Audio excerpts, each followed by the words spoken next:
Dans une petite maison chaleureuse, Emma, une jeune fille de 10 ans, est curieuse de comprendre le monde qui l'entoure. Elle a un esprit vif et pose des questions dignes des plus grands. Aujourd'hui, elle veut explorer un sujet important, l'argent.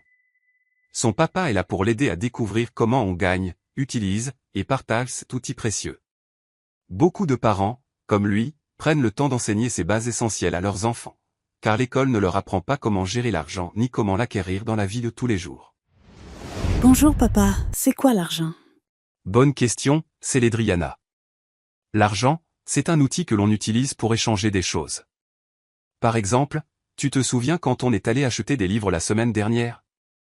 Oui, papa, tu as donné des billets à la dame et elle nous a donné les livres.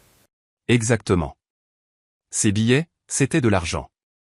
C'est ce que tout le monde utilise pour acheter des choses dont ils ont besoin ou envie, comme des livres, des vêtements, de la nourriture. Et donc, l'argent est important, papa?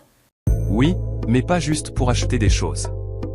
L'argent peut aussi t'aider à réaliser des projets, à aider les autres et à être libre de faire des choix. Imagine si tu voulais ouvrir une boutique de jouets un jour. Tu auras besoin d'argent pour acheter les jouets, louer un magasin, et payer les gens qui t'aideront. Ah, donc l'argent, c'est aussi pour construire des choses? Exactement. Mais ce qui est encore plus important, c'est ce que tu fais avec. L'argent, c'est comme un outil, on peut s'en servir de façon intelligente, ou on peut le gaspiller. Papa, et comment on obtient de l'argent? Ma fille, il y a plusieurs façons de gagner de l'argent, et ça ne vient pas tout seul. Voici comment ça fonctionne. Travailler. La plupart des gens vont au travail tous les jours et utilisent leur talent pour aider les autres. Par exemple, un médecin soigne des personnes malades, un enseignant apprend des choses aux enfants, et même une personne qui vend des fruits aide les gens à bien manger. En échange de ce travail, ils reçoivent de l'argent. Vendre quelque chose. Si tu as fabriqué quelque chose de chouette, comme un bracelet ou des gâteaux, tu peux les vendre aux gens qui en ont envie.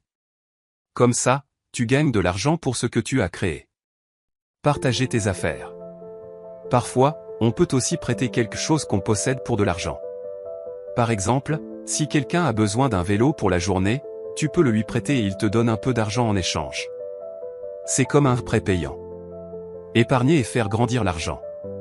Parfois, au lieu de dépenser tout l'argent tout de suite, on peut en garder une partie et la faire agrandir pour plus tard. Par exemple, quand tu mets des pièces dans ta tirelire, tu gardes ton argent pour l'utiliser plus tard. Célédriana, ce sont juste quelques idées. Et tu sais, tout le monde a des façons différentes de gagner de l'argent, l'important c'est de trouver ce qui te plaît et qui aide les autres aussi. Donc, je dois apprendre à bien travailler pour avoir de l'argent. Oui, mais il faut aussi savoir gérer cet argent. Si tu gagnes beaucoup mais que tu dépenses tout sans réfléchir, tu risques de te retrouver sans rien. Faut toujours se rassurer qu'on dépense moins qu'on ne gagne. Et comment on sait si on utilise bien l'argent? C'est une bonne question, ma fille. Il y a 3 choses importantes à retenir. Économiser. Il faut toujours mettre de côté une partie de ce que tu gagnes, pour les moments où tu en auras vraiment besoin ou pour réaliser tes projets futurs. Investir. C'est faire travailler ton argent pour qu'il te rapporte encore plus d'argent. Par exemple, tu peux acheter des choses qui vont prendre de la valeur avec le temps, comme une maison, ou investir dans une idée qui peut grandir. Partager. L'argent, c'est aussi pour aider les autres. Il est important de ne pas tout garder pour soi. Parfois, aider quelqu'un d'autre te rend plus riche, même sans argent. Je comprends mieux maintenant. L'argent, c'est comme un outil qu'il faut bien savoir utiliser pour qu'il nous aide à faire plein de choses. Exactement, ma fille. N'oublie jamais que l'argent n'est qu'un moyen pour atteindre tes rêves. Ce qui compte vraiment, c'est ce que tu fais avec et comment tu prends soin des autres. Merci papa. Un jour je serai peut-être riche et je pourrai faire tout ça. Je n'en doute pas une seconde, Célédriana. Et tu sais quoi? La première étape pour réussir, c'est de croire en toi, tout comme tu viens de le dire. Chaque grande réussite commence par une pensée positive et par la confiance qu'on peut y arriver.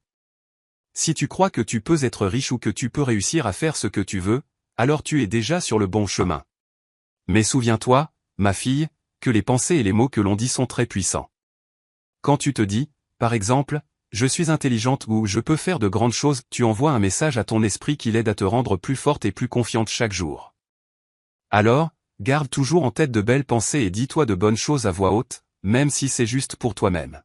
Et n'oublie jamais, même si parfois, les choses sont difficiles, essaie de trouver le côté positif et rappelle-toi tes rêves et tes objectifs. L'important, ce n'est pas d'être parfait mais de continuer d'avancer avec courage et espoir. Tu verras, avec cette attitude, tu pourras réaliser beaucoup de choses merveilleuses. Ma fille rêve grand, sois gentille avec toi-même, et avance avec cette belle énergie que tu as. Je suis sûr que tu feras de grandes choses, Célédriana.